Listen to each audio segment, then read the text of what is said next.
Estamos de volta, hoje recebendo a psicanalista Maria José Gontijo. Bom, Maria José, então a gente estava falando justamente ali no, digamos, no nascimento, na afirmação, né, da modernidade, né? Uhum. Eu acho que a gente pode dizer, em linhas gerais, que se conformam duas grandes linhas, né? Uma de cunho mais liberal e outra mais marxista. A marxista, ela dá um peso muito grande para o que ela chama de determinação do meio ambiente social, que é muito forte até hoje isso, né?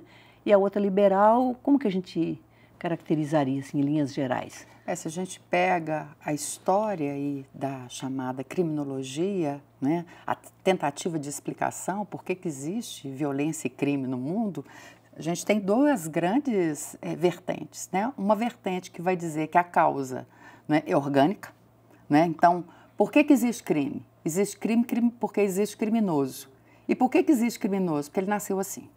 Então, essa, né, é uma grande abordagem, né, da criminologia. A outra abordagem vai dizer, né, que existe crime, né, em decorrência, né, da situação social, do contexto social. Por isso que as formas de manifestação, né, dos atos considerados criminosos estão relacionadas ao contexto social. Então, por exemplo, quando eu estava dizendo, né, no bloco anterior, né, que a lei faz o crime, né, uma outra consideração que a gente tem que fazer. Toda sociedade tem crime, tem lei.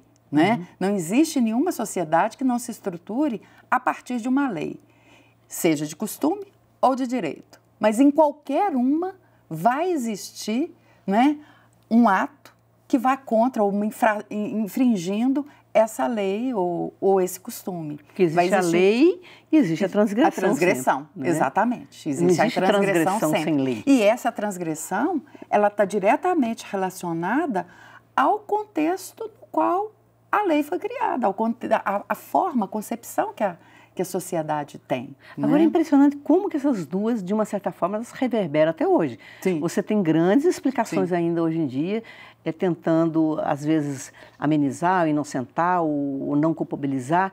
Não, mas é porque a pessoa nasceu pobre, a pessoa nasceu em determinadas condições. Isso tem você tem a esquerda, geralmente é que vai, o pensamento de esquerda vai por esse lado. E tem um outro que ainda busca no indivíduo a origem, nasceu assim, que é terrível, né? Mas por mais que essa abordagem, que vai considerar o inatismo, né, ela não seja tão disseminada, vamos dizer assim, tão falada, mas é ela que sempre orientou, né? As políticas, né? Se a gente for olhar no fundo, né, das concepções que se tem, né, nas teorias aí da sociedade contra o crime, né? A grande maioria dos programas que a gente vê, né, das tentativas de explicação, né, do porquê que existe crime, sempre, né, no fundo, você tem um fundamento, uma base de explicação que considera o fator, vamos dizer assim, do inatismo. Né? De uma certa determinação orgânica, mesmo que isso não seja falado. Tá? E até o Lombroso, que é de 1760, se não me engano, é isso? Isso. Lombroso, quer dizer, que são as características físicas do indivíduo.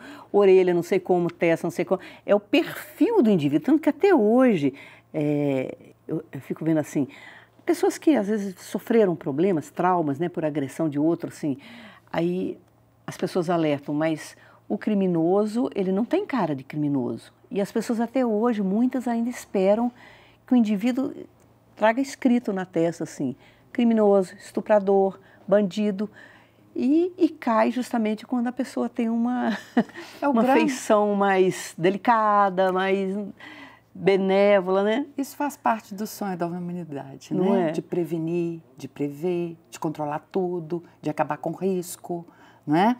E de ter, né, a certeza, né, de onde está pisando, vamos dizer assim. Né?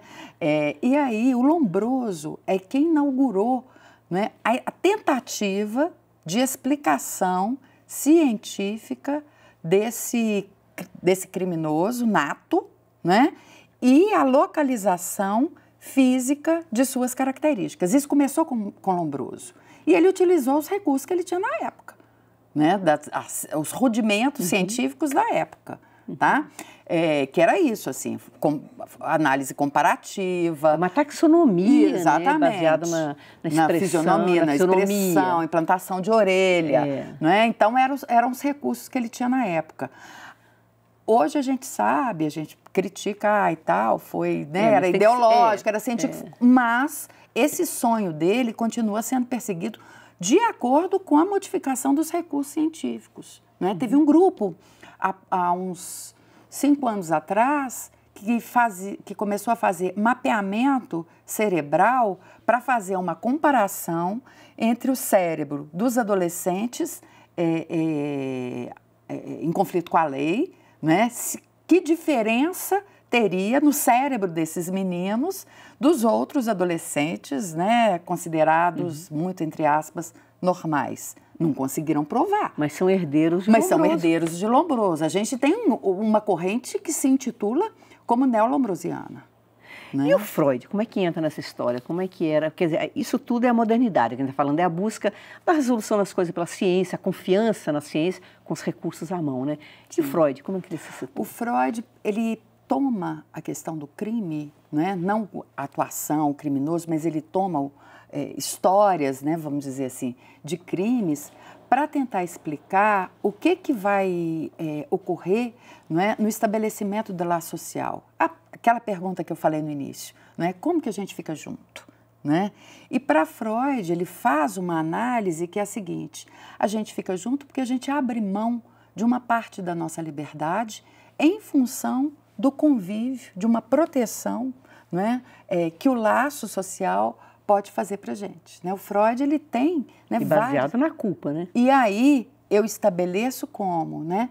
Olha, se for tudo liberado, eu posso cair em tentação, vamos dizer assim. Então, ele toma a noção de culpa, né, como um índice de que aquela pessoa, né, ao se sentir culpada por algo ou realizado ou desejado, né, que é assim que ela consente com o estabelecimento das normas e dos vínculos sociais, vamos dizer assim.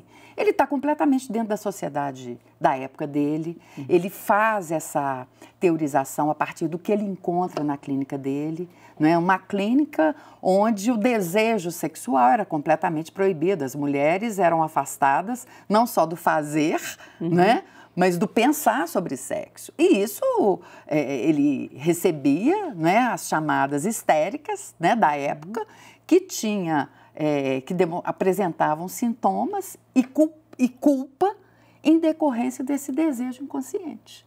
Né? Então, por isso que a culpa é tão importante para o pensamento freudiano, porque está completamente dentro da sociedade vitoriana.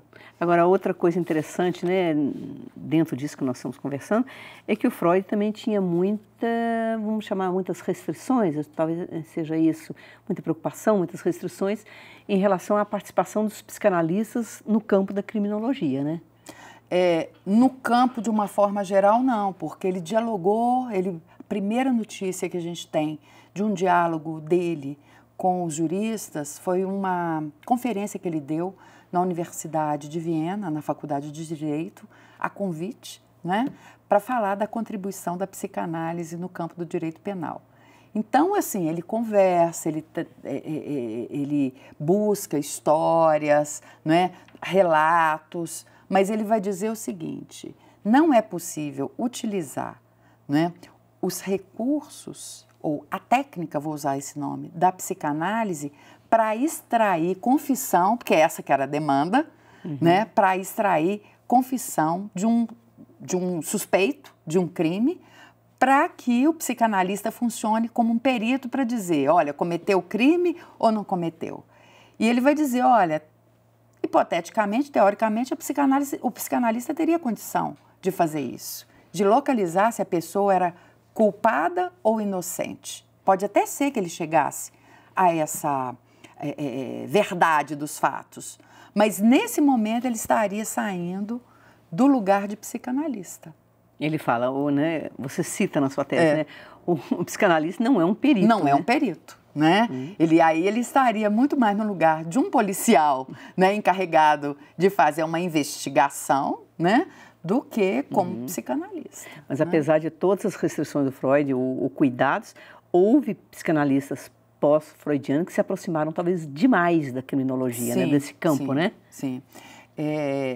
Na minha tese, eu faço um percurso, né, sobre esse trabalho, porque nos anos de 1930, né, do século passado, tem uma produção assim, profícua, né, em vários locais, né, em várias cidades, né, e uma participação muito grande, né, dos psicanalistas, não só no trabalho, mas na elaboração de políticas também, de políticas de justiça, de defesa social, na Inglaterra, na França, na Alemanha, depois, né, a imigração de alguns psicanalistas para os Estados Unidos, tá? Alguns, né, seguiram ali aquela orientação do Freud, né, e colaboraram de uma forma super interessante, né?